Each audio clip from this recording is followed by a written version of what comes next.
Hello, and welcome to the Red Fox Report, presented by the Marist Center for Sports Communication. I'm Nick Vete. And I'm Patrick Taylor. And today we bring you action from swimming and diving, and also women's soccer.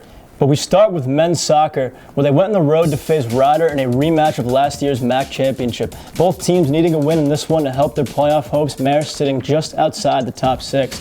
In the 29th minute, the Red Foxes used some beautiful link-up play here as Liam Salmon hits the Y button and sends a beautiful through ball in for Jacob Schulman, who perfectly plays in across here for Jared Gillot off the top of his head for his fourth goal of the season to give Marist a 1-0 lead. But the celebrations wouldn't last as Rider equalized before halftime. Ahead to the 53rd minute, Marist on the attack. Hugo Guerra with the ball on the edge of the box. Guerra draws contact from a Rider defender and hits the turf, drawing a penalty. The penalty shot, a familiar foe for Rider. Jacob Schulman, now lining up the penalty, takes his run, fires a laser into the back of the net, and just like last year's MAC final game winner, Schulman converts here for his third goal of the season to put Marist up 2-1. Forward to the 62nd minute, Bronx put the ball into the box, takes a touch off of Herman Fuentes, which completely catches Sam Illen off guard. Rider ties the game at 2, which is how it would finish, as Marist once again found itself in a position to win, but could not keep the lead in this one. In swimming and diving, headed to Lawrenceville, New Jersey to face Rider. The men were defeated 215 to 82. James Constable won 500 and 1,000 free. Ahmed Salam captured 50 free. The women's team beat Rider 195.5 to 105.5, improving to 1-1 in the conference. Nellie Thompson led the way for the Red Foxes, winning the 50 free, 100 free, 200 medley, and 400 free relay.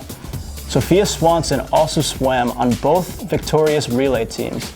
Veronica Sturberg, Madeline Healy, and Lucy Gray also captured multiple wins. Marist dominated diving, with Kyra Kavici getting first on 3 meters and Madison Sweeney winning the 1 meter event.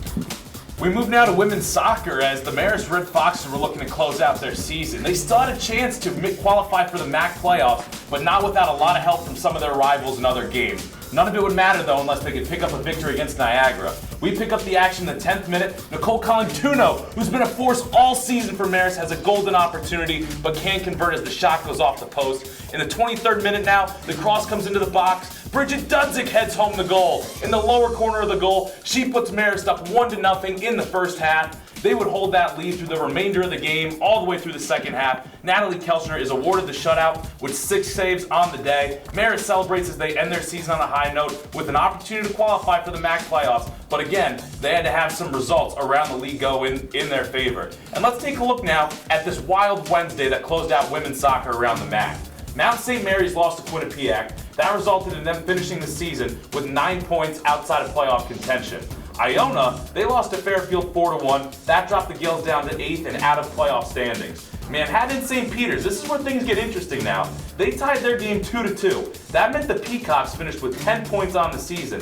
Now, because Marist picked up their victory over Niagara, that bumped them up to 11 points on the season, which was good enough to beat out St. Peter's by just 1 point for the 6th and final MAC playoff spots. And let's take a look now at how Marist fared on the road against that same Niagara team that they faced just a few days prior. Led into battle by Amanda Caldarelli. She finished the season with 3 assists on the season, leading the Red Foxes. In the 20th minute, Ida Michelli of Niagara, she's going to get a spin and the goal to go, putting Niagara up 1-0 early.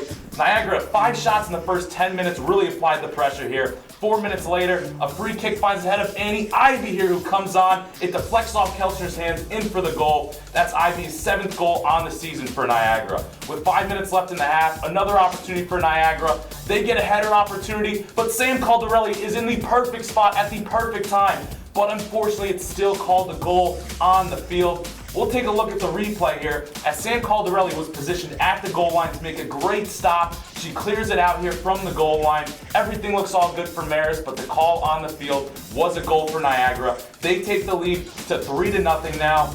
They would take that lead all the way through the remainder of the game. Amanda Caldarelli would find the back of the net one time for Marist in the second half, but it would not be enough for Marist as the final seconds ticked down on their season. It was a great effort to get into the postseason, but Niagara would advance to the next round. Thank you for joining us on the Red Fox Report, brought to you by the Center for Sports Communications. I'm Patrick Taylor. And I'm Nick Vete. And thank you for joining us.